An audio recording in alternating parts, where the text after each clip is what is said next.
ಈ ನಮ್ಮ ಆಗಿರೋ ಈ ಒಂದು ಇನ್ಸಿಡೆಂಟು ತುಂಬ ನೋವನ್ನುಂಟು ಮಾಡಿದೆ. ನಾವು ಪೇಪರಲ್ಲಿ ಟಿ ವಿಲಿ ನೋಡ್ತಾ ಇದ್ವಿ, ಎಲ್ಲ ಆಗುತ್ತೆ, ಉಗ್ರರೆಲ್ಲ ಹಟ್ಟಹಾಸ ನಡೀತಾ ಇದೆ, ಎಲ್ರಿಗೂ ಕೊಲೆ ಮಾಡ್ತಾ ಇದ್ದಾರೆ ಅಂತ. ಆದರೆ ಇವತ್ತು ಈ ನಮ್ಮ ಭಾಗದಲ್ಲಿ ಆಗಿರೋದು ನಮ್ಮ ಕುಟುಂಬಕ್ಕೆ ಆದಷ್ಟೇ ನೋವಾಗ್ತಾ ಇದೆ. ಈ ನಮ್ಮ ಭಾಗ ಎಲ್ಲ ನಮಗೆ ಕುಟುಂಬ ಇದ್ದಂಗೆ.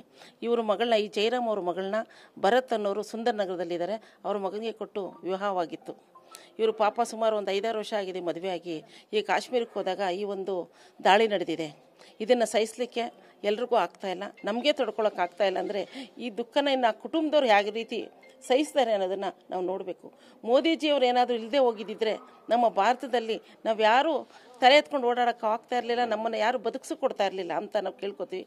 ಮೋದಿಜಿಯವರಲ್ಲೊಂದು ಮನವಿ ಮಾಡ್ತಾ ಇದ್ದೀವಿ, ಈ ಉಗ್ರರ ಹಟ್ಟಹಾಸನ ಮಟ್ಟ ಹಾಕಿ ನಮ್ಮ ಹಿಂದೂಗಳಿಗೆ ಒಂದು ರಕ್ಷಣೆಯನ್ನು ಕೊಡಬೇಕು ಅನ್ನೋದನ್ನು ನಾವು ತಮ್ಮಲ್ಲೆಲ್ಲರಲ್ಲೂ ಪ್ರಾರ್ಥಿಸ್ತಾ ಇದ್ದೀವಿ. ಈಗಲೂ ಅಷ್ಟೇ, ಇಲ್ಲೂ ಅಷ್ಟೇ, ಯಾವ ಒಂದು ಭಾಗದಲ್ಲೂ ನಮಗೆಲ್ರಿಗೂ ರಕ್ಷಣೆ ಇಲ್ಲ. ಒಂದು ಪೊಲೀಸ್ ಸ್ಟೇಷನಲ್ಲೂ ನಮ್ಗೆ ರಕ್ಷಣೆ ಇಲ್ಲ ಅಂತ ಹೇಳೋಕ್ಕೆ ಇಷ್ಟಪಡ್ತೀನಿ. ಏನಾದರೂ ಒಂದು ಗಲಾಟೆ ಆಯಿತು, ಒಂದು ಸ್ಟೇಷನ್ಗೆ ಹೋದ್ರೂ ನಮಗೆ ರಕ್ಷಣೆ ಸಿಗ್ತಾ ಇಲ್ಲ. ನಾವೇನಾದರೂ ಕಂಪ್ಲೇಂಟ್ ಕೊಟ್ಟರೆ NCR ಮಾಡಿ ಇಡ್ತಾರೆ. ಅದೇ ಬೇರೆಯವರು ಕಂಪ್ಲೇಂಟ್ ಕೊಟ್ಟರೆ ಅದನ್ನು FIR ಮಾಡಿ ಇಮಿಡಿಯೇಟ್ ಅರೆಸ್ಟ್ ಮಾಡ್ಲಿಕ್ಕೆ ಬರ್ತಾರೆ. ಈ ರಕ್ಷಣೆ, ಇದನ್ನು ತಡೆಗಟ್ಟಿ ನಮ್ಮೆಲ್ರಿಗೂ ರಕ್ಷಣೆ ಬೇಕು ಅಂತ ಕೇಳ್ತಾ ಇದ್ದೀವಿ. ಈ ಭರತ್ ಅವ್ರ ಕುಟುಂಬದವರು ಮತ್ತು ಈ ಜಯರಾಮ್ ಅವ್ರ ಕುಟುಂಬದವರು, ಫ್ಯಾಮಿಲಿಯವರು ಯಾವ ರೀತಿ ತಡ್ಕೊಂಡಿದ್ದಾರೋ ಇದನ್ನು ಗೊತ್ತಿಲ್ಲ.